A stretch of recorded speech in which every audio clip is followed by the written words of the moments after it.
आइए बच्चा लोग, इतना समझ में आया? कॉमन सील पे आ गए थे, फीचर्स की बात चल रही थी, कॉमन सील पे आ गए थे, इतना समझ में आया? क्या कॉमन सील मैंडेटरी है? क्या कंपलसरी है? अब आज के दिन अगर मैं बात करूं तो कॉमन सील मैंडेटरी नहीं है, ऑप्शनल है। चलें आगे। क्या कंपनी एक सिटीजन होती है? बात करी थी हमने, बताइए। क्या आपकी कंपनी वोट डालने जाती है? हाँ, सिटीजन होती है? नहीं जी, कंपनी सिटीजन नहीं होती। ये दोनों जगह लिखा है, कॉन्स्टिट्यूशन ऑफ इंडिया में भी लिखा है और सिटीजनशिप एक्ट में भी लिखा है कि किसी भी कंपनी को हम सिटीजनशिप नहीं देंगे। वरना पॉलिटिकल पार्टी क्या करेगी, बहुत सारी कंपनियां खुलवा के बोलेगी कंपनी से वोट करवा दो, है ना? सिटीजनशिप नहीं मिल सकती। आइए, कह रहा है has a company A nationality और रेजिडेंशियल स्टेटस मेंटेन करती है कंपनी? हाँ, आंसर इज यस। बात करी थी हमने ये, बोलो बोलो। हाँ जी, बात करी थी। चले आगे। आइए, तो आज का मुद्दा मैं स्टार्ट कर रहा हूं अब। सॉरी। आज बेटा हमें पढ़ने हैं टाइप्स सारे। क्या पढ़ने हैं? टाइप्स।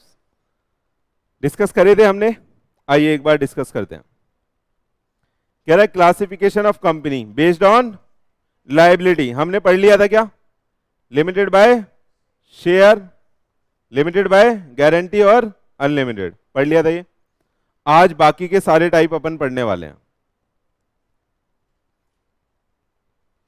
दिख रहा है आपको? आइए। बेस्ड ऑन मेंबर बोला गया है, one person company, private company, public company, small company. ये किस पे बेस्ड है? Based on member. इस तरीके से क्वेश्चन वैसे आपसे पूछेगा नहीं कि टाइप्स ऑफ कंपनी बताओ बेस्ड ऑन मेंबर, ऐसे नहीं पूछेगा, ठीक है? आपसे डिटेल किसी की डेफिनेशन से क्वेश्चन पूछेगा अंदर जाके। समझ में आ रहा है या नहीं आ रहा? कह रहा है बेस्ड ऑन कंट्रोल हमने होल्डिंग, सब्सिडरी, एसोसिएट में बांटा है। Based on capital listed, unlisted में बांटा है। और अदर कंपनी है कुछ मिसलेनियस टाइप की, जैसे government company, foreign company, non profit company, dormant company और निधि कंपनी। तो आपको सारी कंपनी के क्या पढ़ने हैं आज? टाइप्स पढ़ने हैं। चालू करें? आइए। नीचे दिया है, ऊपर की दिया है?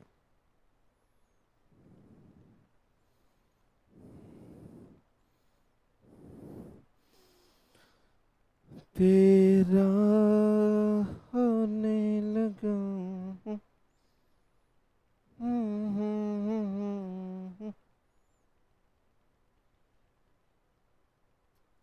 लिमिटेड बाय शेयर हो गया था, देखो लिमिटेड बाय शेयर हो गया था, पढ़ाने की जरूरत नहीं है दोबारा। लिमिटेड बाय गारंटी भी हो गया था, डिटेल में हमने पढ़ लिया था। अनलिमिटेड वाली भी हमने डिटेल में पढ़ ली थी। अरे बोलो। अब स्टार्ट करते हैं यहां से। पहली कौन सी कंपनी आ रही है बेटा? Private company. प्राइवेट कंपनी का मतलब? हाँ,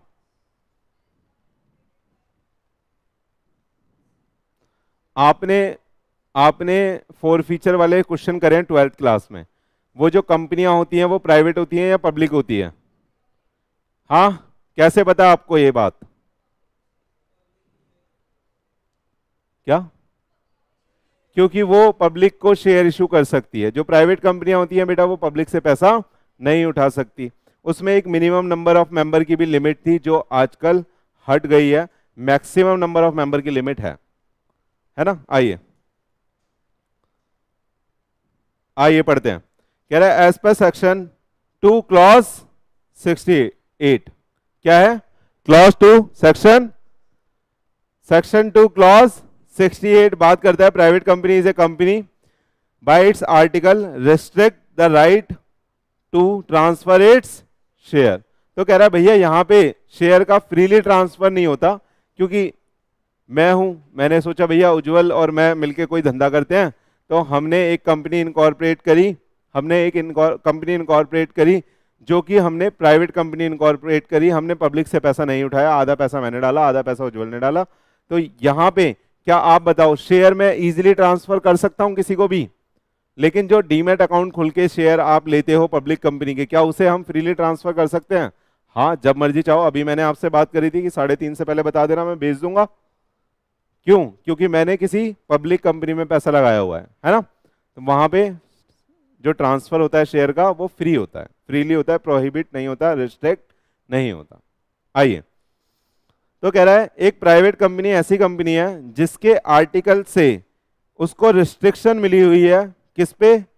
right to transfer is share. हाँ, तीन चीजें करती है, सुनना मेरी बात। प्राइवेट कंपनी एक वो कंपनी होती है जो ये तीन चीजें करती है, रिस्ट्रिक्ट करती है किसको? ट्रांसफर ऑफ शेयर को, ट्रांसफर ऑफ शेयर को, और प्रोहिबिट करती है, प्रोहिबिट करती है बेटा पब्लिक से डिपॉजिट या कोई भी इशू। सही है? रिस्ट्रिक्ट, प्रोहिबिट और लिमिट करती है बेटा। मैक्सिमम नंबर ऑफ मेंबर हमारे कितने होंगे? 200 होंगे। मैक्सिमम नंबर ऑफ मेंबर इस कंपनी में कितने हो सकते हैं? 200 हो सकते हैं। तो सुनना, प्राइवेट कंपनी एक ऐसी कंपनी है जिसमें ये तीन चीजें पाई जाती हैं। पहला, रिस्ट्रिक्ट करेगी क्या? ट्रांसफर ऑफ शेयर को, प्रोहिबिट करेगी पब्लिक डिपॉजिट को, और लिमिट करेगी नंबर ऑफ मेंबर को। खत्म हो गई डेफिनेशन। क्या समझ में आया आपको? बताइए एक बार मेरे साथ। प्राइवेट कंपनी एक ऐसी कंपनी होती है जो क्या करती है? अपने आर्टिकल ऑफ एसोसिएशन से रिस्ट्रिक्ट कर देती है ट्रांसफर ऑफ शेयर को, और प्रोहिबिट करती है पब्लिक से डिपॉजिट को, और लिमिट करती है अपने नंबर ऑफ मेंबर को कितना? Maximum up to 200। समझ में आया? आइए पढ़ते हैं अब दोबारा से। As per section 2 clause 68, private company is a company by its article restrict the right of transfer of its share, limit the number of its member to 200 except in case of the one person company. One person company में एक ही बंदा होता है, one person company में एक ही बंदा होता है, इसलिए यहां पे लिखा हुआ है कि इसमें हम मेंबर बढ़ा नहीं सकते। अभी पढ़ाऊंगा अलग से कि वन पर्सन कंपनी क्या होती है। आइए आगे। कह रहा है the clause provide that where 2 or more person hold 1 or more share in the company jointly, they shall be treated as the single member। सुनना आप मेरी बात। हम मैक्सिमम नंबर कितने मेंबर हो सकते हैं मैक्सिमम? हाँ, 200 या 200 या 200 से कम, 200 या 200 से कम। अब उसमें बोलता है कि लेकिन अगर किसी बंदे ने, दो लोगों ने मिलके एक शेयर ले रखा है, दो लोगों ने मिलके 50-50% की ओनरशिप में एक शेयर ले रखा है, तो उसको एक ही मेंबर काउंट करा जाएगा, तो उसको एक ही मेंबर काउंट करा जाएगा। समझ में आ रहा है?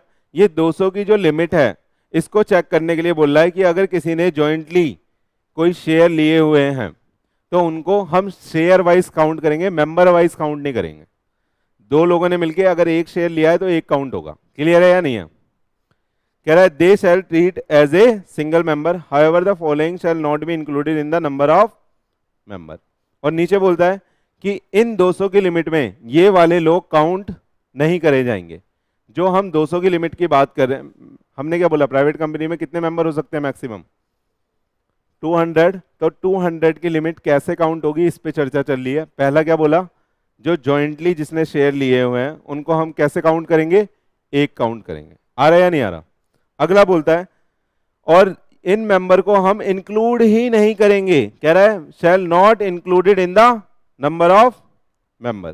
तो कह रहा है 200 की लिमिट में जो नीचे अब आने वाले हैं पॉइंट, उन मेंबर को हम इंक्लूड ही नहीं करेंगे। पहला बोलता है person who are in the employment of company. कौन है भैया ये? कंपनी का नौकर। कंपनी का नौकर हो गया ना एम्प्लॉय। कौन है बताओ? अरे बोलो। कंपनी का अगर कोई एम्प्लॉय है तो उसको इस 200 की लिमिट में हम काउंट नहीं करेंगे। तो यानी बात किसकी चल रही है? ऐसे मेंबर जो कंपनी के एम्प्लॉय नहीं है, यानी आउटसाइड मेंबर है। आगे आइए। कह रहा है person who having been formally in the employment of the company were work member of the company while in the employment and have continued to be member after the employment cease। सुनिएगा, एक ऐसा बंदा जब उसको share मिले थे, एक ऐसा बंदा जब उसको शेयर मिले थे वो कंपनी के एम्प्लॉयमेंट में था, यानी जिस वक्त उसको शेयर दिए गए थे वो कंपनी का क्या था? एम्प्लॉय था। अब उसने जॉब छोड़ दी है लेकिन अभी भी वो वाले शेयर होल्ड कर रहा है, तो उस बंदे को भी हम इस 200 की लिमिट में काउंट नहीं करेंगे। समझ में आया? समझ में आया? बोलो बोलो, किस किस को काउंट नहीं करोगे? पहला था जॉइंटली जिसने लिया है उसको एक काउंट करेंगे। दूसरा था जो एम्प्लॉयमेंट में है, नॉर्मल बंदा कोई भी, अभी मैं एम्प्लॉयमेंट में हूँ, मेरे को कंपनी से कोई शेयर मिले तो मैं उसमें 200 की लिमिट में उन शेयर्स को काउंट नहीं करा जाएगा, उस मेंबर को काउंट नहीं करा जाएगा। और लास्ट पॉइंट था, जब मैं एम्प्लॉयमेंट में था मेरे को तब शेयर मिले थे, लेकिन मैंने अब एम्प्लॉयमेंट छोड़ दिया, लेकिन मैं शेयर होल्ड कर रहा हूँ, तो उनको भी काउंट नहीं करेंगे। समझ में आया या नहीं आया? हाँ आ रहा है पक्का? हाँ चल सकते हैं? कर लोगे? देखो क्वेश्चन आएगा आपके पेपर में बेटा, पेपर में इस 200 की लिमिट से क्वेश्चन आया हुआ है, पेपर में इस 200 की लिमिट से क्वेश्चन आया हुआ है। तो कितने से ज्यादा नहीं होने चाहिए मेंबर प्राइवेट कंपनी में? 200 से ज्यादा नहीं होने चाहिए, 200 तक चल जाएंगे, 200 तक चल जाएंगे। अब मेरे को बताना, किसी कंपनी में 250 मेंबर है, कितने मेंबर है? 250। यहां लिख दूं या नई सीट खोलूं? नहीं खोल लेते हैं,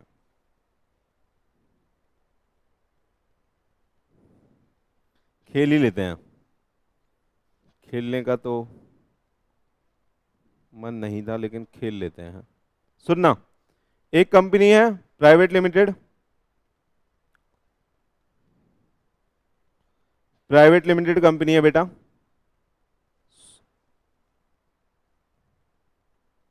के लिमिटेड है ना, क्या नाम है?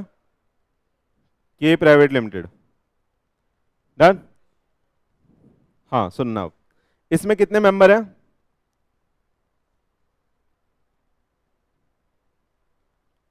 250 मेंबर है। डन? 5 मेंबर बेटा ऐसे हैं जो कंपनी के क्या हैं? एम्प्लॉई हैं। सही है? 10 मेंबर ऐसे हैं जिन्होंने, दो ने मिलके एक शेयर लिया हुआ है, दो ने मिलके एक शेयर लिया हुआ है। समझ में आ रहा है?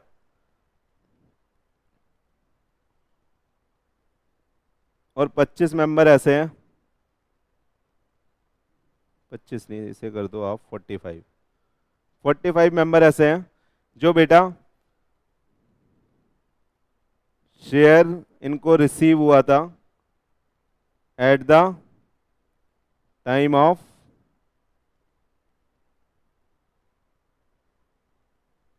एम्प्लॉयमेंट। जब ये एम्प्लॉयमेंट में थे तब इन्हें शेयर मिला था, लेकिन इसमें से सुनना, इसमें से 20 लोग जो हैं, 20 एम्प्लॉय रिजाइन कर चुके हैं, रिजाइन कर चुके हैं। अब ये जो कंपनी है, क्या ये प्राइवेट लिमिटेड रहेगी या नहीं रहेगी? आप मेरे को कैलकुलेट करके बताओ।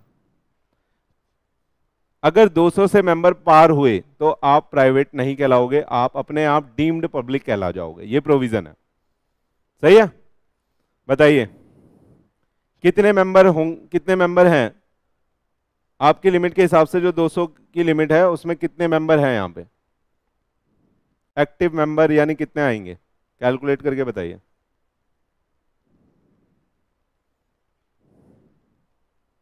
आ रहा है क्वेश्चन समझ में आपको? मैं कर दूं? सुनना, अब टोटल कितने मेंबर हैं? इसमें से ये 5 हटा दोगे, लेस कर देंगे, 250 है यार। अच्छा आंसर 215 आएगा, देखते हैं। ये हटा दिया, इस 10 ने मिलके, 2 ने मिलके एक शेयर लिया है, तो इनके कितने शेयर हो गए? 5 है ना, ये जॉइंट ओनर हो गए, इन्हें भी लेस कर देंगे। बोलो आ रहा है या नहीं आ रहा? और 45 बंदे कौन से थे? जो पहले एम्प्लॉयमेंट में थे और अब कुछ एम्प्लॉयमेंट में हैं और कुछ एम्प्लॉयमेंट से जा चुके हैं, लेकिन हम तो दोनों को ही नहीं लेते, हम तो दोनों को ही नहीं लेते ना। अगर एम्प्लॉयमेंट में है तो वैसे ही नहीं लिया जाएगा, और जो जा भी चुका उसे वैसे भी नहीं लेंगे। आ रहा है या नहीं आ रहा? तो कितना आएगा आंसर? हाँ यानी क्वालिफाई कर रहा है तो ये company as it is private limited की तरह काम कर सकती है, ये पब्लिक में कन्वर्ट नहीं होगी। आ रहा है या नहीं आ रहा? हाँ, अब मैं थोड़ा सा बदल रहा हूं, ये छोड़ के चले गए थे, ये छोड़ के चले गए थे, इनसे शेयर वापस ले लिए गए थे, इनसे ये 20 शेयर वापस ले लिए गए थे, लेकिन आज कितनी तारीख है बताइए, आज डेट बताइए प्लीज। 12 सितंबर को इन्हें ये शेयर इन्होंने किसी और से दोबारा परचेज करे, ये शेयर इन्होंने किसी और से दोबारा परचेज करें। क्या अब ये 20 शेयर या 20 मेंबर, ये 20 मेंबर क्या अब 200 की लिमिट में काउंट होंगे? हाँ, तो अब कितने हो जाएंगी, अब कितने मेंबर हो जाएंगे टोटल? 195 पहले आ रहा था प्लस 20 कितना आ जाएगा? 215। तो अब आपको बोलना पड़ेगा कि ये कंपनी अपने आप कैसी कंपनी बन जाएगी? पब्लिक कंपनी बन जाएगी, डीम्ड पब्लिक कंपनी कह देंगे अगर 200 की लिमिट क्रॉस हो गई तो। आ रहा है या नहीं आ रहा? सुनना, ये 20 हमने क्यों लिए अब इस बारी? क्योंकि इनको जब शेयर मिला, क्या ये एम्प्लॉयमेंट में है अब? क्या इनको जब अब शेयर मिला है, क्या ये अब एम्प्लॉयमेंट में है? नहीं। तो आपको क्वेश्चन इसी तरह का देगा, वो क्या बोलेगा इंस्टीट्यूट कि भैया जब शेयर मिला था तब एम्प्लॉयमेंट में थे, फिर हमने शेयर बेच दिया और फिर हमें दोबारा शेयर मिला, फिर हमें दोबारा शेयर मिला, तो क्या जो जिसको दोबारा मिलेगा आप उसे काउंट करोगे? Answer is yes. आ रहा है या नहीं आ रहा? चलें, समझ में आ गया? लिमिट का गेम समझ में आ गया? चल सकते हैं? बताइएगा बच्चा लोग। अरे बोलो, पेपर में आया हुआ क्वेश्चन है, मोस्ट मोस्ट मोस्ट इंपॉर्टेंट था जो अभी हमने डिस्कस करा है, यह आपके पेपर में आ सकता है। चलें, हालांकि इंटर में भी आ जाता है कई बार ये कि 200 की लिमिट में क्या काउंट होगा क्या काउंट नहीं होगा। बोलिए। हाँ आइए, थोड़ा सा बच रहा है, ये प्राइवेट का पढ़ा देता हूँ, वैसे पढ़ा चुका हूँ। कह रहा है प्रोहिबिट करेगा, क्या करेगा? Prohibit any invitation to the public to subscribe any security of the company, there should be at least 2 person to form a private company, the minimum number of member in a private company is कितना? 2। A private company should be at least 2 director, the name of private limited company must be end with the word of private limited. तो अगर आपको पहचान करनी है कि कोई company private limited है या लिमिटेड है, पब्लिक कंपनी है या प्राइवेट कंपनी है, तो उसके नाम से भी पता चल जाएगा। जो भी कंपनी प्राइवेट लिमिटेड कंपनी होगी बेटा, यानी प्राइवेट कंपनी होगी, उसके नाम के पीछे क्या लगेगा? Private limited. कौन सा वर्ड लगेगा? Private limited. आ रहा है या नहीं आ रहा? Sorry, minimum number of member कितने होंगे? मिनिमम नंबर ऑफ मेंबर कितने होंगे? 2। मिनिमम नंबर ऑफ मेंबर हमें 2 चाहिए ही चाहिए। मिनिमम नंबर ऑफ डायरेक्टर कितने होंगे? 2। समझ में आया? अब एक बार क्विक रिवीजन कर लो। प्राइवेट कंपनी कौन सी कंपनी होती है? सर ऐसी कंपनी जो अपने आर्टिकल ऑफ एसोसिएशन से रिस्ट्रिक्ट कर देती है ट्रांसफर ऑफ शेयर, प्रोहिबिट कर देती है इन्विटेशन फ्रॉम पब्लिक से डिपॉजिट का, है ना, और थर्ड लिमिट कर दी है number of member maximum up to 200। 200 की लिमिट में सर क्या क्या नहीं आएगा? जिन्होंने ज्वाइंटली शेयर लिया है उन्हें एक काउंट करेंगे, जो हमारे एम्प्लॉय अभी हैं उनको हम नहीं काउंट करेंगे, जो हमारे फॉर्मर एम्प्लॉय हैं उन्हें शेयर तब मिला था जब वो एम्प्लॉय थे, उनको भी काउंट नहीं करेंगे। समझ में आया? चल सकते हैं? आया प्राइवेट समझ में? हाँ, मिनिमम मैक्सिमम सब समझ में आ गया? कितने डायरेक्टर होने चाहिए, क्या क्या कंडीशन है? तो आप ना इन 3 वर्ड से प्राइवेट कंपनी को याद कर सकते हो। क्या क्या? रिस्ट्रिक्ट, प्रोहिबिट और लिमिट। रिस्ट्रिक्ट क्या करती है? Transfer of share. प्रोहिबिट क्या करती है? Public deposit. और लिमिट क्या करती है? Number of member. आ रहा है या नहीं आ रहा? चलें, आइए नेक्स्ट क्या आ रहा है? Public company. पब्लिक कंपनी क्या होती है? हाँ आइए सुनो सुनो, इसकी डेफिनेशन बहुत अच्छी है। कह रहा है एज पर, यही लिखा है भाई, दीदी पे मत हंस, लॉ लिखने वाले पे हंस। कह रहा है as per section 2 clause 71 public company is a company which is not a private company. Sir चाचा वो है जो भतीजा नहीं है। आ रहा है या नहीं आ रहा? मस्त है सर, सारी डेफिनेशन ऐसी होनी चाहिए हमारी जिंदगी में। चलें आगे, सुनिए। कह रहा है 7 और more member are required to form a public company. तो इसमें मिनिमम नंबर ऑफ मेंबर कितने चाहिए? 7। आगे आइए, a private company which is a subsidiary of public company, ध्यान से प्लीज, ध्यान से कुछ बोल रहा है, कह रहे a private company which is a subsidiary of public company shall also be deemed to be public company for the purpose of this act, even where such subsidiary company continue to be a private company in its article 3 restriction अगर उन पे लगी हुई है तब भी हम उसको पब्लिक कंपनी बना देंगे। क्या बोला है यहाँ पे बताना, कह रहा है सुनना, एक कंपनी है ए लिमिटेड, प्राइवेट लिमिटेड नहीं बोला मैंने, क्या बोला है ए लिमिटेड, ये क्या है पब्लिक कंपनी, इसकी एक सब्सिडरी कंपनी है, इसकी एक, पढ़ाऊंगा क्या होती है सब्सिडरी कंपनी, मतलब बच्चा समझ लो अभी आप, पापा और बच्चा, ये कौन है पापा है ना, इसकी एक सब्सिडरी कंपनी है, उसका नाम क्या है के प्राइवेट लिमिटेड, क्या के प्राइवेट लिमिटेड। तो कह रहा है अगर कोई प्राइवेट लिमिटेड कंपनी किसी पब्लिक कंपनी की सब्सिडरी है तो हम इस एक्ट के पर्पस के लिए उसे भी पब्लिक कंपनी बोलेंगे। समझ में आया गेम, हाँ समझ में आया गेम,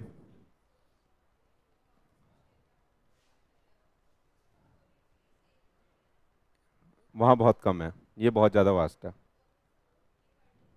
हाँ हो जाएगी बेटा। क्या बोला मैंने, क्या कुछ समझ में आया क्या, कह रहा है a private company which is a subsidiary of public company shall also be deemed to be public company for the purpose of this act even where the subsidiary company continue to be a private इन इस article. समझ में आया, कह रहा है अगर कोई प्राइवेट कंपनी है वो किसी पब्लिक कंपनी की सब्सिडरी कंपनी है, यानी पब्लिक कंपनी का बच्चा है, वो आ रहा है या नहीं आ रहा, पब्लिक कंपनी का वो बच्चा है, तो जैसा पापा का कैरेक्टर वैसे ही बच्चे का कैरेक्टर, तो हम प्राइवेट को पब्लिक ही बोलेंगे और पब्लिक ही मानी जाएगी इस एक्ट के लिए।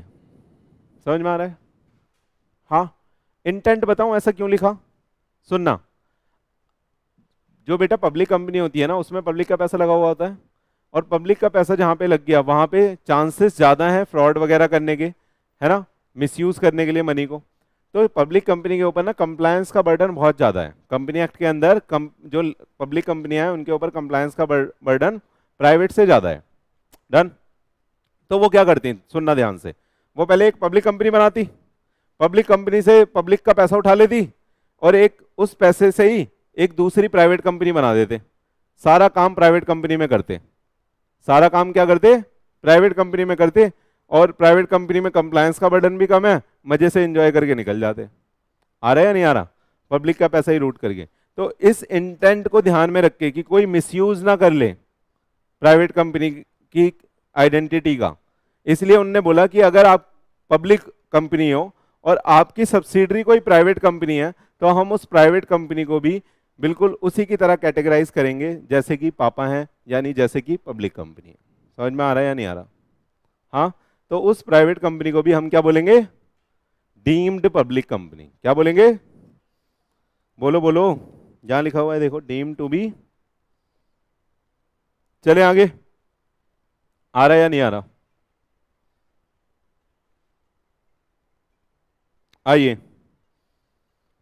there should be at least 7 person to form a public company. The minimum number of member in a public company is 7. पढ़ा दिया है, कह रहा है a public company should have at least 3, minimum कितने डायरेक्टर होंगे बेटा, 3 डायरेक्टर होंगे। The name of a public company, public limited company is end with the word limited. अगर कोई कंपनी पब्लिक कंपनी है तो उसके नाम से आपको पता लग जाना चाहिए, अगर उसके नाम के पीछे क्या लगा हुआ है बेटा, लिमिटेड वर्ड लगा हुआ है, तो वो कैसी कंपनी है, पब्लिक कंपनी। क्लियर है, आ रहा है या नहीं आ रहा, सच सच बताना, माँ की कसम है, आप लोगों को समझ में आ रहा है या नहीं आ रहा, हाँ चल सकते हैं। आइए, तो सर हमने 2 टाइप पढ़े अभी अभी, कौन कौन से, प्राइवेट और पब्लिक, दोनों में डिफरेंस कर पाओगे कि यहाँ पे क्या यहाँ पे कोई रिस्ट्रिक्शन, प्रोहिबिशन और लिमिट है नंबर ऑफ मेंबर पे पब्लिक में, हाँ कोई रिस्ट्रिक्शन है ट्रांसफर ऑफ शेयर के ऊपर, क्या मिनिमम नंबर ऑफ मेंबर 7 होने चाहिए, मैक्सिमम की कोई लिमिट नहीं है, और यहाँ पे कोई रिस्ट्रिक्शन नहीं है ट्रांसफर ऑफ शेयर पे, ये पब्लिक से पैसा मंगा सकती है। चले आइए, 1 पर्सन कंपनी पढ़ते हैं बेटा, ये सबसे हॉट टॉपिक है कंपनी एक्ट 13 का, क्योंकि ये नया नया बेटा इंट्रोड्यूस ही हुआ था कंपनी एक्ट 13 के अंदर। इससे पहले ये कंसेप्ट ही नहीं होता था इंडिया के अंदर। कंपनी एक्ट 13 से पहले 1% कंपनी का कोई कंसेप्ट नहीं था इंडिया के अंदर। कंपनी एक्ट 13 में इसको लाया गया और ये बोला गया कि अगर कोई सिंगल व्यक्ति भी कंपनी की आइडेंटिटी लेके काम करना चाहता है तो वो कर सकता है। तो उसको क्या बनानी पड़ेगी? 1% कंपनी, जिसको हम शॉर्ट फॉर्म में क्या बोलते हैं? ओपीसी। क्या बोलेंगे? पढ़े? अच्छा, कुछ कुछ काम इसको ना रोके हुए हैं कि आप इस तरह का काम नहीं करोगे। जैसे एनबीएफसी बिजनेस नहीं कर सकती कोई, ओपीसी एनबीएफसी बिजनेस नहीं कर सकती। एनबीएफसी बिजनेस क्या होते हैं सर? मुथूट फाइनेंस का नाम सुना है आपने? वो एक तरह का एनबीएफसी बिजनेस है। इनको बोलते हैं नॉन बैंकिंग फाइनेंशियल कॉर्पोरेशन। क्या बोलते हैं? Non banking financial corporation. जो बैंक नहीं है लेकिन बैंक की तरह काम करता है। बैंक नहीं है वो, वहाँ आपका अकाउंट नहीं खुलेगा लेकिन आपको लोन दे देगा वो। आ रहा है समझ में? चले आइए। कह रहा है 1% company as per section 2 clause 62, 1% company is a company which 1% company means a company which has only 1% as a member. सिर्फ एक अकेला मेंबर होगा वहां पे, एक अकेला शेयर होल्डर होगा वहां पे। मेंबर का मतलब समझ रहे हो आप? मेंबर का मतलब डायरेक्टर नहीं है बच्चों, मेंबर का मतलब क्या है? Share holder. तो एक अकेला मेंबर इस कंपनी को चलाएगा। आगे चले। कह रहा है it is basically a private company with some unique feature. बेटा इसको ना प्राइवेट की कैटेगरी में ही रखा है। इसको किस में रखा है? प्राइवेट की कैटेगरी में ही रखा है, लेकिन with some unique feature. Unique feature कैसा? ये यूनिक फीचर है कि एक अकेला व्यक्ति भी कंपनी बना सकता है। आ रहा है या नहीं आ रहा? बोलो। इसलिए ऊपर प्राइवेट की डेफिनेशन में भी ब्रैकेट में लिखा हुआ था कि ओपीसी को छोड़कर मिनिमम नंबर ऑफ मेंबर कितने होने चाहिए? 2, लेकिन ओपीसी को छोड़कर, क्योंकि नीचे बोल दिया कि ओपीसी भी एक तरह की प्राइवेट कंपनी है जिसमें सिर्फ एक मेंबर होता है। चले आइए ध्यान से। कह रहा है as regards the name of a 1% company the act provides that the word 1% company or OPC shall be mentioned in the bracket below the name of such company wherever it has been printed, affixed and engraved। मतलब कह रहा है जहां पे भी आप नाम लिखोगे वहां पे आपको OPC वर्ड लगाना पड़ेगा। आपको क्या लगाना पड़ेगा? OPC ब्रैकेट में लिखना पड़ेगा। समझ में आ रहा है? दिखाऊं कोई कंपनी ऐसी? आइए देखते हैं। एक कंपनी मैंने ही बनाई थी। क्या क्या 5? क्या कह रहे हो?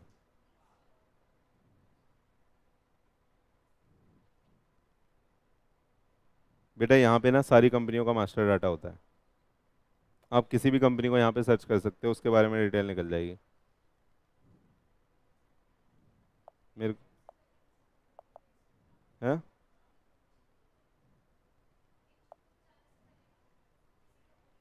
ये देखो बेटा, ये हमारा ही क्लाइंट था।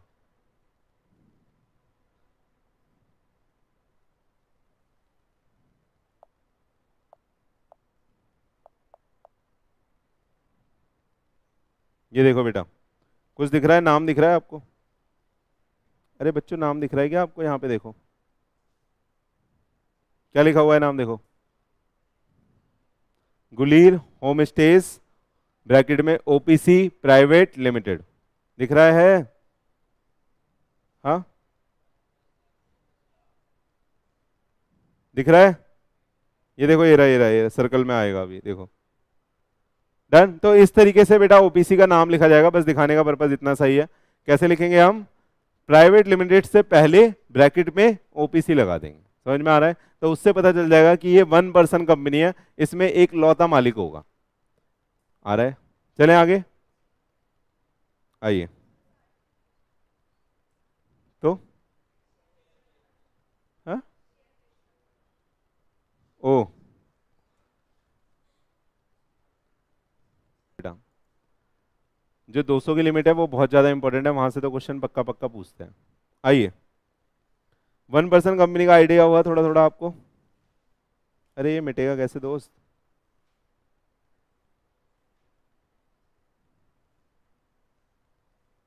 आइए, 1% कंपनी का आइडिया हुआ आपको थोड़ा थोड़ा? अरे बच्चा लोग बोलो। नहीं सर कुछ नहीं बोलेंगे हम। आइए, कुछ इंपॉर्टेंट पॉइंट है बेटा 1% कंपनी के बारे में, वो पढ़ लेते हैं। पहला देखिए, कह रहा है ओनली 1% एज मेंबर, यानी एक अकेला मालिक होगा, एक अकेला शेयर होल्डर होगा जो इस कंपनी में पैसा लगाएगा। मिनिमम पेडअप कैपिटल की लिमिट बेटा अब हर जगह से हटा दी गई है। पहले पेडअप कैपिटल की भी लिमिट होती थी पुराने एक्ट में, प्राइवेट के लिए 1 लाख थी, पब्लिक के लिए 5 लाख थी। अब ऐसी कोई लिमिट नहीं है, पेडअप शेयर कैपिटल की लिमिट हटा दी गई है। चलें आगे। कह रहा है the memorandum of OPC company shall indicate the name of the other person who shall in the event of, सुनिएगा सुनिएगा प्लीज, जो ये ओपीसी कंपनी है यहाँ पे सिर्फ एक ही मालिक है, तो अगर एक ही मालिक है तो ये डर रहेगा कि ये मर गया तो कंपनी कौन चलाएगा? रहेगा या नहीं रहेगा? बोलो। अगर 2 या 2 से ज्यादा है तो वहां पे तो डर नहीं है, बाकी के मेंबर चला लेंगे उसके सर्वाइवर के साथ मिलके। आ रहा है या नहीं आ रहा? लेकिन यहाँ पे एक ये मुद्दा था गर्मा गर्म कि अगर एक लौता मालिक होगा और अगर उसकी डेथ हो गई तो कंपनी कौन चलाएगा? तो इसलिए यहाँ पे बेटा नॉमिनी के बारे में डिटेल बतानी पड़ेगी। यहाँ पे कह रहा है in the event of subscriber death और his incapacity to the contract become the member of the company, एक हमें क्या करना पड़ेगा? नॉमिनी रखना पड़ेगा अपना। क्या रखना पड़ेगा? नॉमिनी। यानी जो भी, सुनिएगा ध्यान से, जो भी बंदा ये 1% कंपनी का ओनर होगा वो एक किसी बंदे को नॉमिनी अपॉइंट करेगा, उस नॉमिनी की कंसेंट भी लगेगी, लेकिन किसी बंदे को नॉमिनी बनाने के लिए। जैसे मैं हूं, मैं 1% कंपनी खोल रहा हूँ, पी आनंद ओपीसी प्राइवेट लिमिटेड, क्या मैं सलमान खान को नॉमिनी बना दूं? क्या बना सकता हूं? बिना कंसेंट के नहीं बना सकते, उनकी कंसेंट लेनी पड़ेगी, वो कंसेंट यहाँ पे फाइल भी करनी पड़ेगी, तब आप नॉमिनी बना सकते हो। क्या सर मैं नॉमिनी को चेंज कर सकता हूँ? हाँ जी, मैं किसी नॉमिनी, मैंने आज मान लो मम्मी को नॉमिनी बना दिया, मेरा मन करा भाई मम्मी से लड़ाई हो गई, मेरा मन करा पापा को नॉमिनी बना देते हैं, तो फिर मैं कल चेंज करके पापा को नॉमिनी बना सकता हूँ। समझ में आ रहा है या नहीं आ रहा? तो यहाँ पे ये जो नॉमिनेशन वाली कहानी है ये एक्स्ट्रा है, ये बाकी में नहीं है, ये भी इसका एक यूनिक फीचर है ओपीसी का। डायरेक्टर हाँ बिल्कुल अलग होते हैं। नॉमिनी तो वो होता है कि अगर कोई बंदा इनकैपेसिटेट हो गया या डेथ हो गई तो उस केस में उस बंदे को मिलेगा जो भी मिलेगा। डायरेक्टर तो मैनेज करते हैं कंपनी को।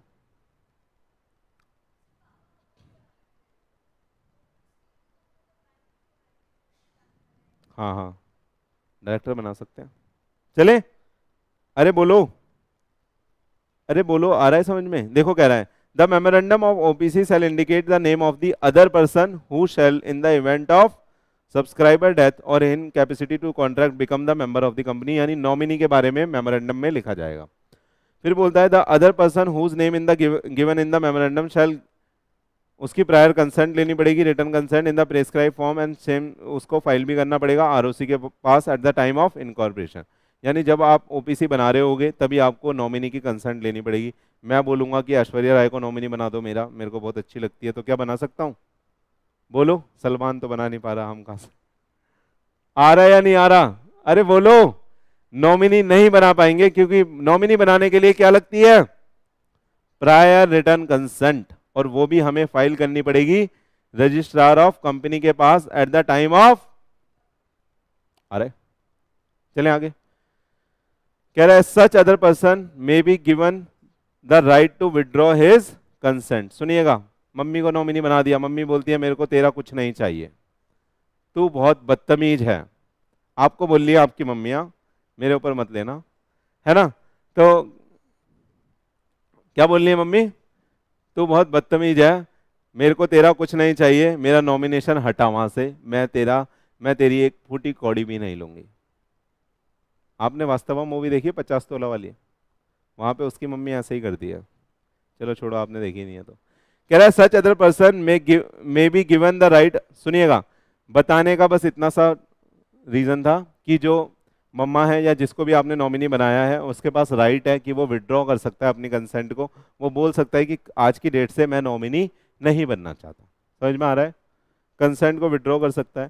कह रहा था मेंबर ऑफ ओपीसी में may at any time change the name of such other person by giving the notice to the company and the company shall intimate the same to the registrar. तो कह रहा है जो honour है वो भी nominee को चेंज कर सकता है। जैसे पिछले एग्जांपल में मैंने कहा था मम्मी मैं आपको नहीं बनाना चाहता, मैं पापा को नॉमिनी बना दूंगा, तो मैं ये नोटिस दे दूंगा कंपनी को और रजिस्ट्रार को भी बता दूंगा कि मैं नॉमिनी चेंज करना चाह रहा हूँ, फिर मैं नॉमिनी चेंज कर सकता हूँ। आ रहा है, आगे चले। कह रहा है any such change in the name of the person who shall not be deemed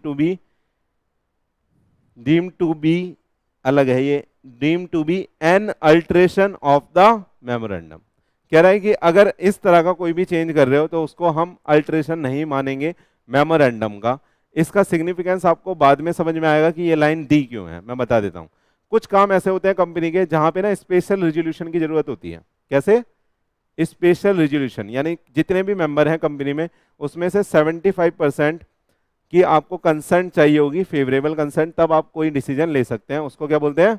special resolution. सही है। तो मेमोरेंडम में अल्टरेशन करने के लिए एसआर पास होता है हमेशा। क्या पास होता है? एसआर पास होता है।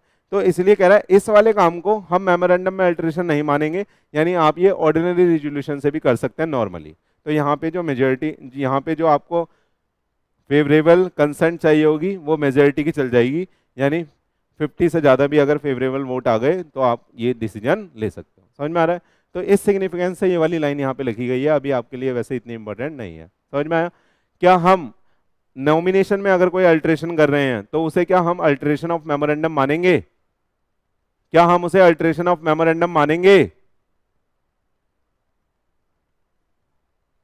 अगर हम नॉमिनेशन क्लॉज में कोई क्या कर रहे हैं, छेड़छाड़ कर रहे हैं, चेंज कर रहे हैं, तो क्या उसे अल्टरेशन इन मेमोरेंडम मानेंगे?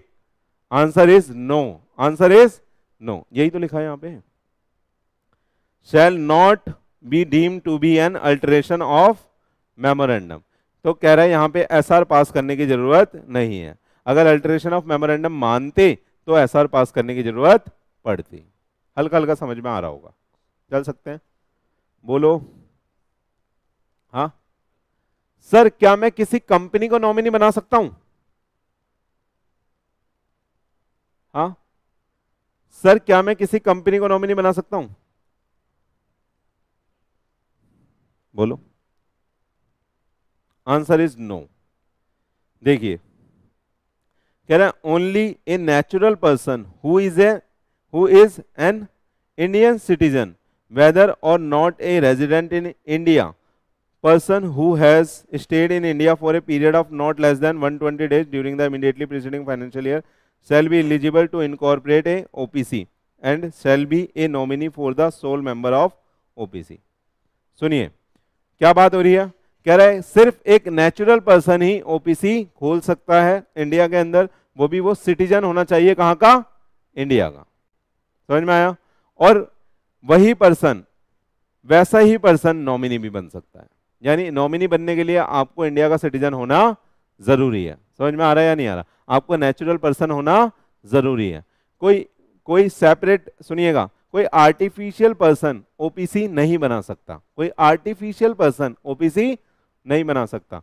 तो जो ओपीसी है उसका इनकॉर्पोरेशन करने के लिए मिनिमम एक नेचुरल पर्सन चाहिए आपको, जो इंडिया का सिटीजन होना चाहिए। हम फिरंगियों को यहां पे ओपीसी नहीं बनाने देंगे। क्लियर है या नहीं है? पक्का? चल सकते हैं? क्या ये यहां तक आपको समझ में आया? हाँ। लेकिन कह रहा है चाहे वो रेजिडेंट हो चाहे ना हो इंडिया का, उससे मतलब नहीं पड़ता, नहीं बनता, वो सिटीजन होना चाहिए।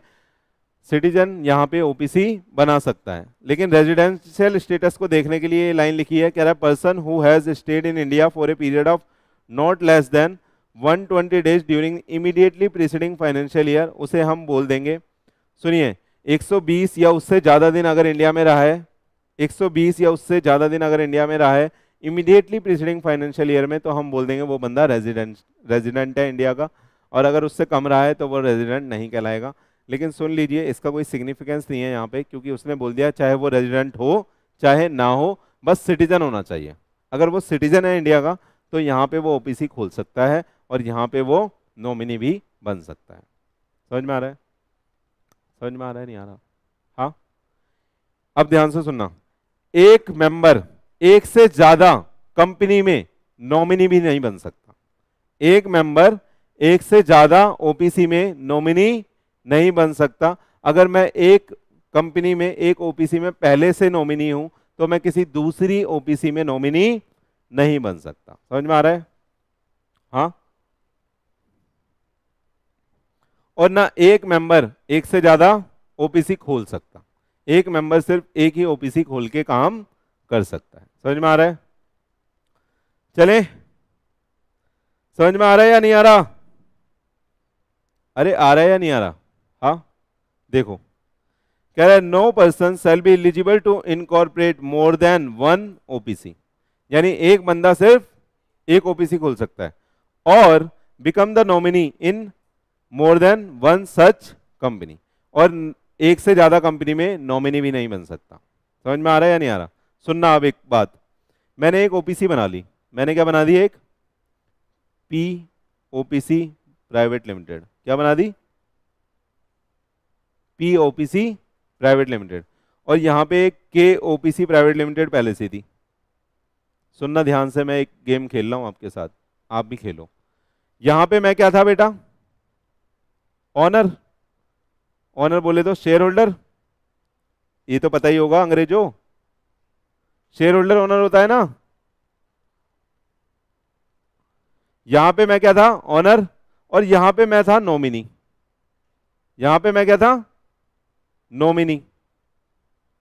ठीक है, ध्यान से सुनना। यहां पे ऑनर और कोई था, है ना? ले सपोज हमारी धानिया दीदी थी डी। समझ में आया? भगवान ना करे कभी भी ऐसा हो ये डी हमारा किसी ने गाड़ी से उड़ा दिया, तो डी कहां पहुंच गया? स्वर्गलोक। कंपनी चलाने तो आएगा नहीं, या इसकी आत्मा मेरे अंदर आके फिर हम चलाएंगे कंपनी? ऐसा तो नहीं होता ना, या होता है आपके यहां? समझ में आ रहा है? सुनना, अब ये दीदी तो पहुंच गई स्वर्गलोक, अब इसकी जो ओपीसी थी इसका भी ऑनर मैं बन गया, तो मैं तो दो का बन गया ऑनर, इसका भी और इसका भी। हाँ, अरे यार वो बंदा चला गया जो ऑनर था, तो नॉमिनी अपने आप ऑनर बन जाएगा ना, उसने नॉमिनेशन डाल रखा था मेरा, तो मैं तो दो का बन गया। क्या करें? सुनिए, अब एक कंपनी ही एक ओपीसी, एक बंदा एक ओपीसी ही चला सकता है, तो आपको टाइम पीरियड दिया जाएगा कि आपको चूज करना पड़ेगा कि आप कौन सी ओपीसी को कैरी ऑन लेके करके चलोगे, कौन सी ओपीसी को आप चलाओगे। समझ में आ रहा है? और आपको एक टाइम पीरियड दिया जाएगा, उस टाइम पीरियड के तहत यहाँ पे कोई आप नया नॉमिनेशन डाल दोगे और वो उसको चला लेगा। समझ में आ रहा है या नहीं आ रहा? गेम समझ में आई? आइए, तो मैंने क्या बोला, आप बस इतना सा समझो कि एक बंदा एक ही ओपीसी खोल सकता है और एक बंदा एक ही ओपीसी में नॉमिनी बन सकता है। एक से ज्यादा ओपीसी में ना हम नॉमिनी बन सकते, ना एक से ज्यादा ओपीसी में हम ऑनर बन सकते। क्लियर है? क्लियर है? आइए, कह रहा है no minor shall become the member और the nominee of the OPC and can hold share with the beneficial interest. कह रहा है भैया माइनर को दूर रखो इससे। क्यों? एक ही ओनर है, वो भी माइनर हो जाए, सोचो कैसे चलाएगा वो? बढ़िया कंपनी नहीं चलाएगा, वो घसीट के ले जाएगा कंपनी को। हाँ जी, तो क्या बोला है यहाँ पे? कह रहा है no minor shall become member और नॉमिनी ऑफ द ओपीसी और can hold share with the beneficial interest. तो कह रहा है माइनर को कुछ भी नहीं मिलेगा, जब कोई मेजर होगा तभी वो ओपीसी बना सकता है, ओपीसी में कोई बेनिफिशियल इंटरेस्ट ले सकता है, ओपीसी में नॉमिनी बन सकता है। समझ में आ रहा है? आगे आइए, कह रहा है such company can not be incorporated और कन्वर्टेड इनटू ए कंपनी अंडर सेक्शन 8 कंपनी। सुनिएगा प्लीज इधर, सेक्शन 8 कंपनी बेटा ऐसी कंपनी होती है जिनका ऑब्जेक्ट होता है कि वो चैरिटेबल पर्पस के लिए काम करेगी। सेक्शन 8 कंपनी ऐसी कंपनी होती है जिनका क्या ऑब्जेक्ट होता है कि वो चैरिटेबल पर्पस के लिए काम करेगी। आपने बचपन में एनजीओ पढ़ा होगा, एनजीओ पढ़ा है आपने? एनजीओ, एनपीओ, हाँ। तो सुनिएगा, इस तरह की जो चैरिटेबल कंपनियां होती हैं उनको कंपनी एक्ट में एक अलग सेक्शन में डाला गया है, उस सेक्शन का नाम है सेक्शन 8। तो जितनी भी, सुनिएगा, एनपीओ एनजीओ जो कंपनी एक्ट में रजिस्टर होती हैं उनको हम क्या बोलते हैं? सेक्शन 8 कंपनी, क्या बोलते हैं हम उनको, सेक्शन 8 कंपनी। तो यहां पे बोला गया कि आप ओपीसी खोलकर सेक्शन 8 कंपनी वाला धंधा नहीं कर सकते, हालांकि वो धंधा नहीं करती, वो चैरिटेबल पर्पस के लिए खोली जाती है। तो बोला गया कि जो ओपीसी है वो चैरिटेबल काम नहीं कर सकती। समझ में आ रहा है, समझ में आ रहा है। कह रहा है कि ओपीसी बना के आप चैरिटेबल काम नहीं करोगे, अगर आपको चैरिटेबल काम करना है तो नॉर्मल प्राइवेट लिमिटेड बना के आप कर सकते हो, जो कि सेक्शन 8 के तहत बनेगी। क्लियर है। तो पहली रिस्ट्रिक्शन आई यहाँ पे ओपीसी के लिए कि आप क्या नहीं कर सकते, चैरिटेबल बिजनेस यानी चैरिटेबल ऑब्जेक्ट नहीं ले सकते, आप वो सारे ऑब्जेक्ट नहीं ले सकते जो एक सेक्शन 8 कंपनी को मिले हुए हैं। समझ में आ रहा है। सेक्शन 8 कंपनी वो कंपनी होती है जो एनजीओ एनपीओ यानी चैरिटेबल पर्पस के लिए खोली जाती है, रिलीजियस पर्पस के लिए खोली जाती है, जैसे मंदिर वगैरह होते हैं। आ रहा है या नहीं आ रहा, चले आइए। कह रहा है दो it may be converted into a private और public company in the certain cases. तो कह रहा है कि आप कन्वर्ट भी कर सकते हैं ओपीसी को सर्टेन केसेस में, किस में, प्राइवेट में या पब्लिक में। अगर नंबर ऑफ मेंबर ज़्यादा हो जाएंगे तो वैसे भी उसे हम नॉर्मल प्राइवेट कंपनी कह देंगे, अगर 200 से भी ज़्यादा खींच के ले गए तो वो पब्लिक में हो जाएगी, अगर आपने पब्लिक की सब्सिडरी बना दी तो पब्लिक हो जाएगी। आ रहा है या नहीं आ रहा, पढ़ेंगे सारे सिनारियोस। क्या हाँ हो सकती है, मिनिमम 7 होने चाहिए, सही है, ताकि सब एक एक फेरा ले लें। पढ़े मैडम, नहीं नहीं छेड़ो मत यार, उड़ जाता है इधर से। पढ़े हाँ। एक रिस्ट्रिक्शन समझ में आई, ओपीसी क्या नहीं कर सकती, डांस नहीं कर सकती, क्या क्या नहीं कर सकती ओपीसी, मैडम गुरलीन मैडम क्या नहीं कर सकती ओपीसी, सेक्शन 8 वाले जो ऑब्जेक्ट हैं वो उसके तहत वो नहीं बन सकती, यानी एनपीओ एनजीओ नहीं बना सकते आप सेक्शन 8 कंपनी को।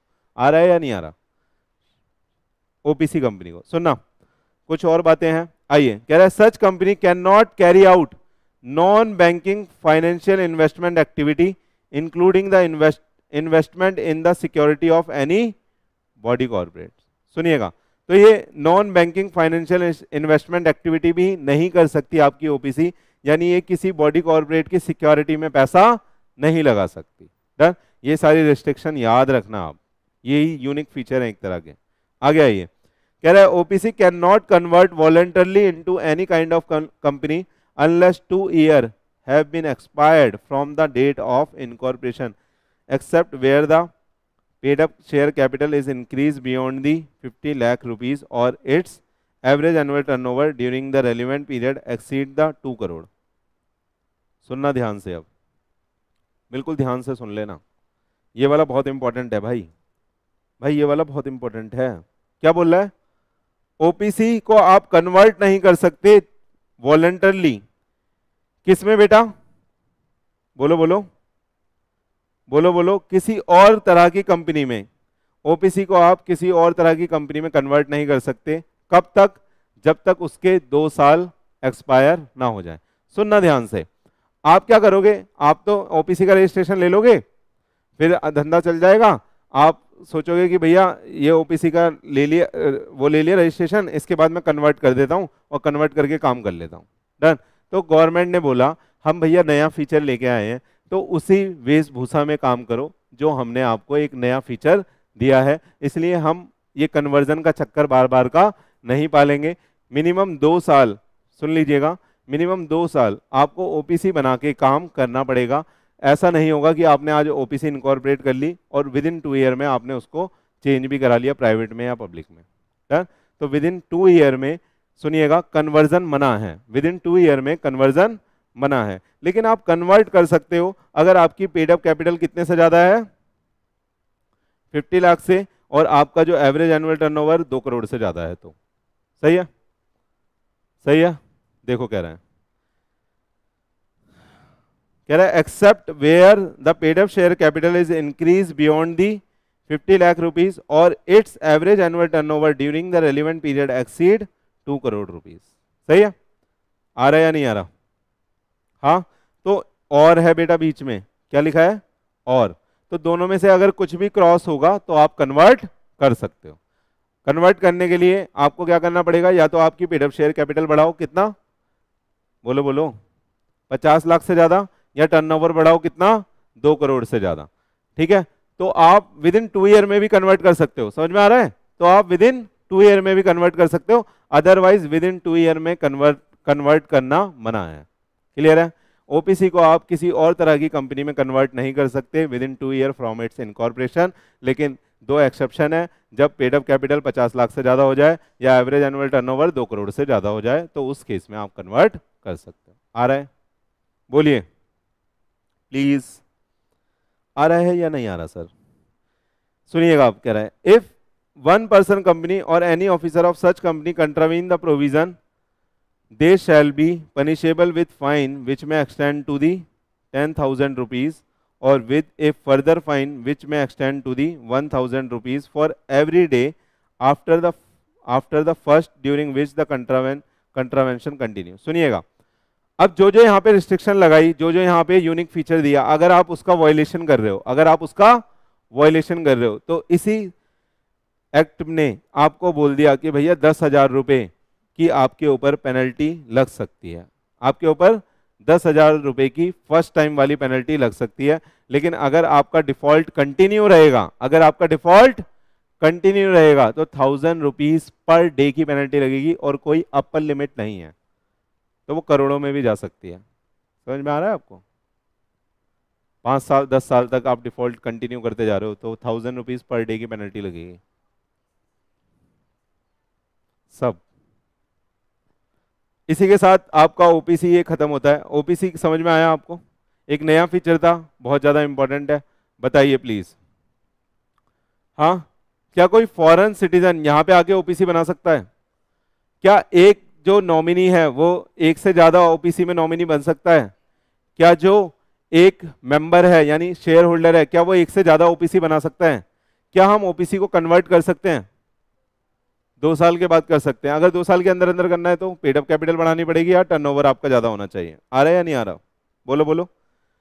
हाँ, क्या रेजिडेंट होना जरूरी है एक ओपीसी बनाने के लिए? जरूरी नहीं है। आ रहा है या नहीं आ रहा? चले, कुछ पॉइंट्स अभी भी इसमें छूट रहे होंगे जो हम बुक से कवर कर लेंगे। ये सारी चीजें हम बुक से पढ़ेंगे, आप टेंशन बिल्कुल मत लेना कि सर मेरे को तो कम कम चीजें याद हो रही हैं। अभी दोबारा बुक से भी पढ़ेंगे तो सब कुछ रिफाइन हो जाएगा, फिर आप घर पे भी रिवीजन लगाओगे। आ रहा है या नहीं आ रहा? चलें आगे।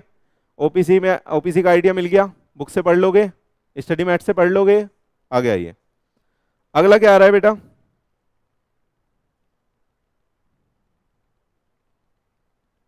बस आज स्मॉल कंपनी पढ़ाऊंगा बेटा, लास्ट है ये, है ना?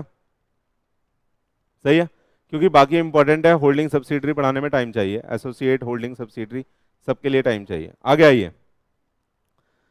स्मॉल कंपनी की डेफिनेशन बेटा याद कर लेना, बहुत ज्यादा इंपॉर्टेंट है, वेरी वेरी वेरी इंपॉर्टेंट है बेटा, क्योंकि रिसेंट इसमें अमेंडमेंट आया है, इसमें बिल्कुल नया नया लेटेस्ट अमेंडमेंट है।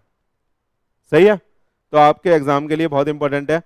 क्लॉज कौन सा है बताना? 85। सही है, हाँ याद हो जाएगा। क्लॉज 85 किसकी बात करता है? स्मॉल कंपनी, है ना? इससे याद रख लेना, एस है ना? 85 एस की तरह लगता है, यानी स्मॉल। सही है, याद हो जाएगा। आइए आगे, कह रहा है small company means a company other than public company. सुनिएगा प्लीज, कह रहा है small company means a company other than public company. सुनिएगा प्लीज, क्या पब्लिक कंपनी को पहले ही निकाल दिया इसने, यानी कोई जो पब्लिक कंपनी है वो कभी भी स्मॉल कंपनी नहीं होगी। समझ में आया? चाहे कितना मर्जी उसका टर्नओवर हो, चाहे 1 रुपए का ही टर्नओवर क्यों ना हो, चाहे 2 रुपए की ही कैपिटल क्यों ना हो, लेकिन वो स्मॉल नहीं, हम उसे बड़ी कंपनी बोल रहे हैं। पब्लिक कंपनी को हम क्या बोल रहे हैं? बड़ी कंपनी। समझ में आया? क्यों? डेफिनेशन के स्टार्टिंग में बोल दिया, small company means a company. बोलो यार प्लीज, बहुत इंपॉर्टेंट है, आगे तक जाइए, ये आगे तक जाएगी, बहुत सारी जगह रेफरेंस है इस डेफिनेशन का। Small company means a company other than public company. अब आगे पढ़ते हैं, देखना, जिसकी पेड अप शेयर कैपिटल, कह रहा है the paid up share capital of which does not exceed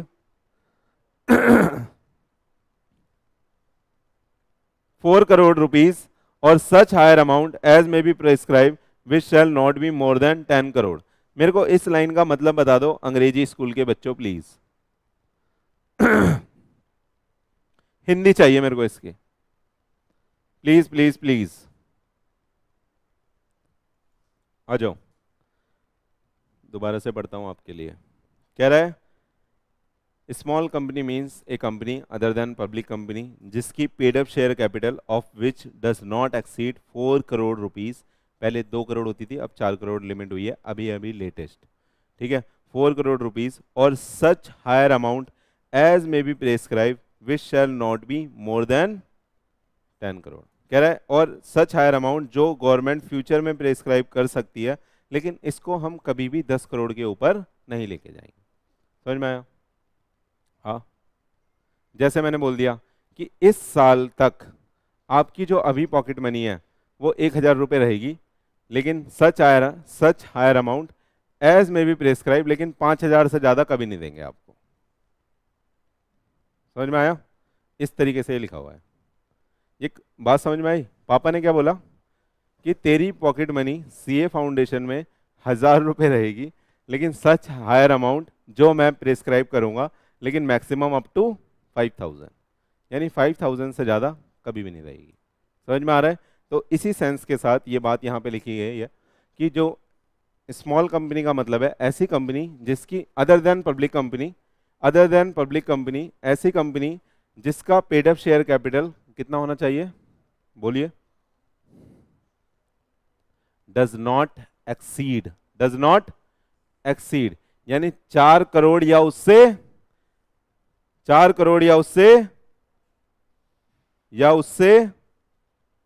कम।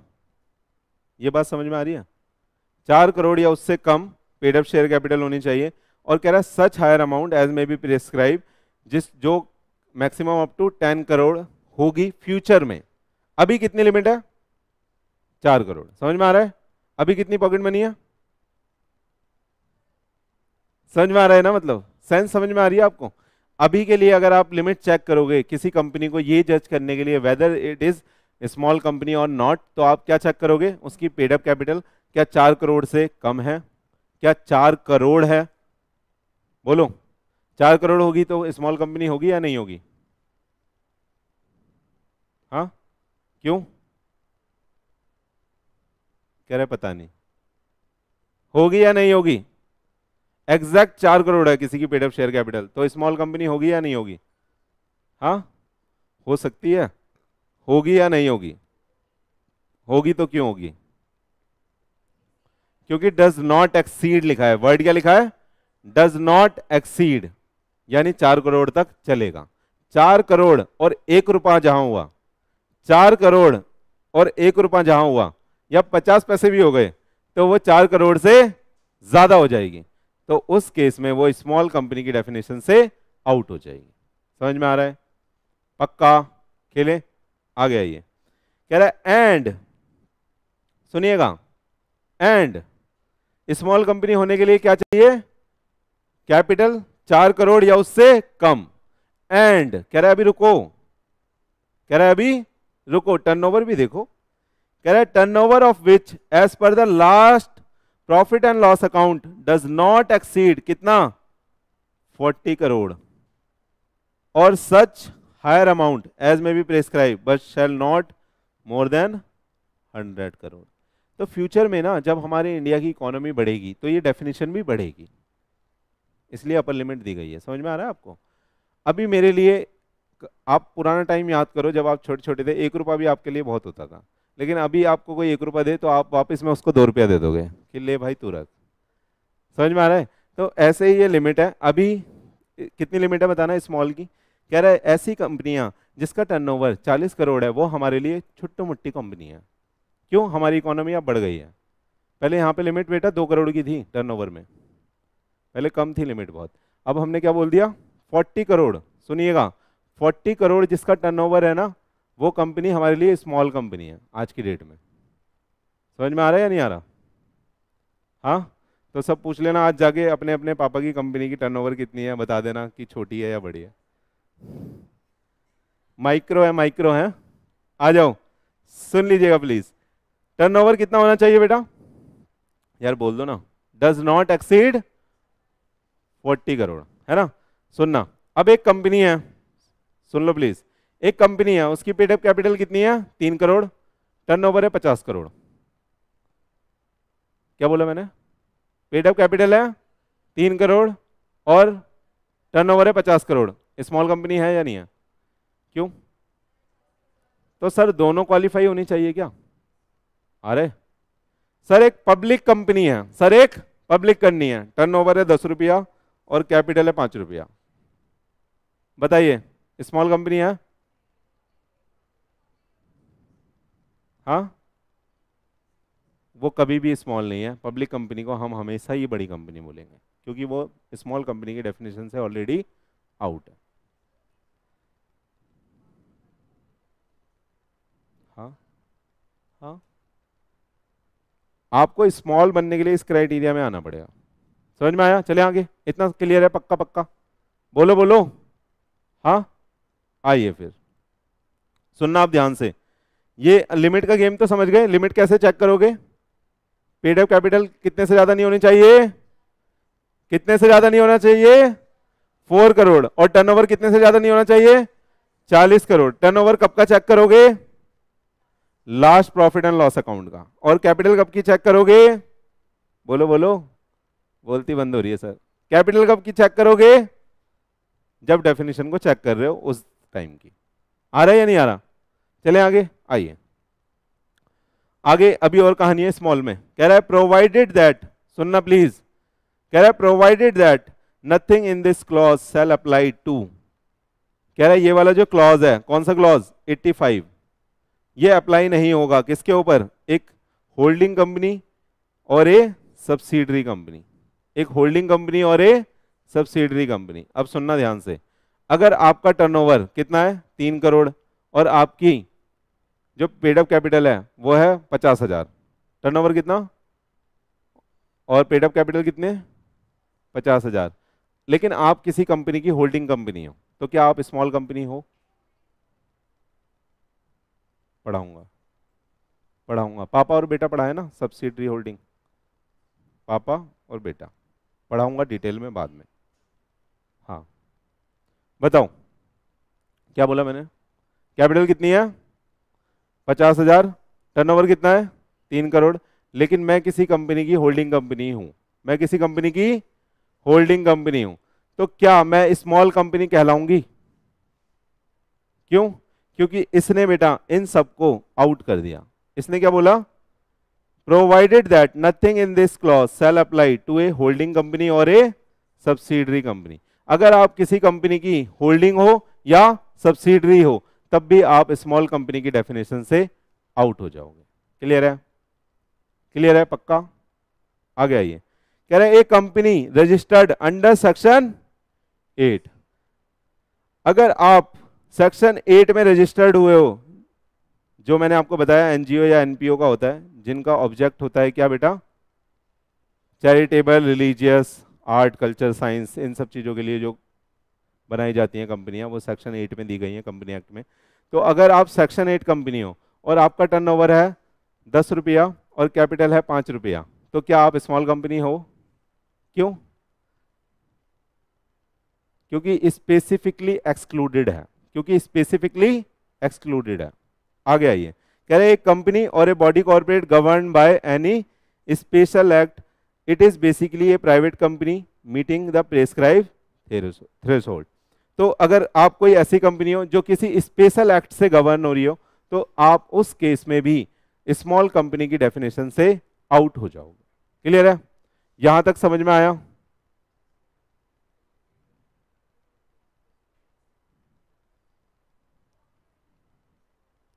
सब खोल लो बुक, सब बुक खोल लो बच्चों, चेक करो लिमिट, जो आपके सामने नोट्स हैं वो लेटेस्ट हैं और वही आपके एग्जाम में आएगा। आप अपनी कितनी कितनी लिमिट है फिर स्मॉल कंपनी के लिए, हाँ 4 और 40, 4 क्या पेड अप कैपिटल और 40 क्या टर्नओवर, ठीक है, दोनों को एक साथ चेक करना है, अगर दोनों में से कोई भी क्वालिफाई नहीं करेगा तो स्मॉल नहीं होगा, सही है, याद हो जाएगा पक्का? आज के लिए इतना ही रखते हैं दोस्तों। बाय बाय, शुक्रिया, शब्बा खैर, थैंक यू, टाटा।